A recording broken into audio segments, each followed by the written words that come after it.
สหายทองลุ้นศรีสุริตเลขาธิการใหญ่คณะบริหารงานศูนย์กลางภาคประธานประเทศแห่งสาธารณรัฐประชาธิปไตยประชาชนลาวได้ลงไปเคลื่อนไหวเฮ็ดเวียกและพบปะโอ้ลมกับบรรดาพนักงานลักแลงอยู่ทางเมืองบางเบียงแขวงเวียงจันทน์ในวันที่21กรกฎาคม2026สหายทองลุ้นศรีสุริตเลขาธิการใหญ่คณะบริหารงานศูนย์กลางภาคประธานประเทศแห่งสาธารณรัฐประชาธิปไตยประชาชนลาวพร้อมด้วยคณะได้เคลื่อนไหวเยี่ยมยามได้เฮ็ดเวียกอยู่เมืองบางเบียงแขวงเวียงจันทน์ในโอกาสนี้สหายทองลุ้นศรีสุริตก็ได้พบปะโอ้ลมกับพนักงานลักแลงของแขวงเวียงจันทน์อยู่ที่สโมสรปกครองเมืองบางเบียงโดยการต้อนรับอย่างสมเกียรติและอบอุ่นจากทางองค์คณะพรรคองค์การปกครองและพนักงานแขวงเวียงจันทน์ในการพบปะสหายภูธนุเพชรไสสมบัติกรรมการศูนย์กลางพรรคเลขาคณะบริหารงานพรรคแขวง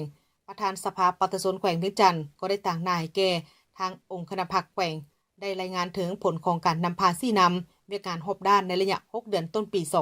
2026สหายได้เน้นหนักว่าทั่วแขวงภายใต้การซี่นำพาของทางองค์คณะพรรคแขวงสมัยที่7แม่นพร้อมสุมใส่ในการจัดตั้งพันขยายมติของประชุมใหญ่ครั้งที่12ของพรรคและกาเกียมเฉลิมฉลองวันสร้างตั้งแขวงเวียงจันทน์ครบรอบ45ปีในระยะ6เดือนต้นปี2026ถึงว่าสภาพการของโลกจะมีความผันแปรสับสนแต่แขวงเวียงจันทน์ก็ยังสามารถญาติได้ผลสำเร็จในหลายด้านก็คือเศรษฐกิจ GDP ขยายตัวอยู่ในระดับ 4.3 ส่วนห้อยบรรลุ 58.62 ส่วนห้อยของแผนการปีมูลค่ารวม 12,430 ตื้อกีบรายรับเฉลี่ยต่อหัวคนบรรลุได้ 1,154 ดอลลาร์สหรัฐคะแนนกสิกรรมขยายตัว 3.2 ส่วนห้อยรวมเอา 33.88 ส่วนห้อยของ GDPการสร้างหน่วยผักสามารถสร้างหน่วยผักปลอดใสเข้มแข็งนักแน่นได้876หน่วยรวมเอา 67.85 ส่วนห้อยเวียกงานป้องกันชาติป้องกันความสงบได้ฝึกอบรมศึกษาป้องกันชาติให้แก่คนหุ้นนุ่มได้ 1,917 คนและแก้ไขคดียาเสพติดอาชญากรรมไซเบอร์อย่างเด็ดขาดนอกจากผลสำเร็จแล้วสหายภูธนุเพชรไสสมบัติยังได้รายงานถึงสิ่งที่ท้าทายและข้อเสนอต่อขั้นศูนย์กลางเพื่อช่วยแก้ไขปัญหาการบุกรุกที่ดินป่าไม้การลักลอบขุดค้นแร่ธาตุปัญหายาเสพติดและสแกมเมอร์รวมทั้งการฟื้นฟูคุณภาพน้ำสงและพัฒนาเมืองบางเวียงให้กลายเป็นเมืองท่องเที่ยวระดับสากลอย่างยิ่งยงตามแผนแม่บทของชาติกฎหมายก็ได้พูดปืนให้เอาใจใส่เป็นตัวเลขตามที่บรรลุได้ของแขวงเวียงจันทน์ได้ตามระดับฐานน้อยที่ว่าไว้ในโอกาสที่มีความหมายสำคัญนี้สหายทองลุ้นศรีสุริตก็ได้กล่าวแสดงความย่องยอชมเชยต่อกับความพยายามบุกบืนสู่ชนของคณะพรรคองค์การปกครองทุกขั้นก็คือพนักงานนักรบและประชาชนบรรดาเผ่าแขวงเวียงจันทน์พร้อมกันนั้นสหายก็ยังได้ให้ทิศซี่นำที่สำคัญและลึกซึ้งเพื่อเป็นเข็มทิศเนียงทางให้แก่การพัฒนาแขวงในต่อหน้า